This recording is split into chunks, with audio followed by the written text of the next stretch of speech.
নমস্কার বন্ধুরা, আজকে আমি এসেছিলাম কোয়ার্টার থেকে একটু সাইডে এদিকটায় ঘুরতে। তো একটা জিনিস দেখার পরে ভাবলাম যে আপনাদেরকে একটু দেখিয়ে দিই। এটা হয়তো আপনারা কেউ কেউ দেখে থাকবেন, কেউ কেউ নাও দেখতে পারেন। তো এই যে গাছটা দেখছেন, এটা হলো মহুয়া গাছ। আপনারা অবশ্যই কমেন্ট করে জানাবেন কে কে এর আগে দেখেছেন। একটা হলো মহুয়া গাছ। তো এটা মহুয়ার ফল এবং কিছু ফল পেকেও গিয়েছে, যেটা আমি আমার হাতে নিয়েছি। দেখুন, এই মহুয়ার যে গাছ, এটা ঝাড়খণ্ডের লোকালিটিমে।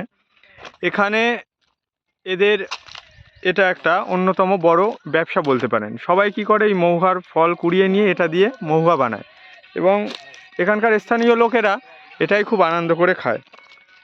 এটা এক ধরনের মাদক দ্রব্যও বটে, তবুও এখানের লোকেরা এটাকেই খুব আনন্দ করে খেতে থাকে।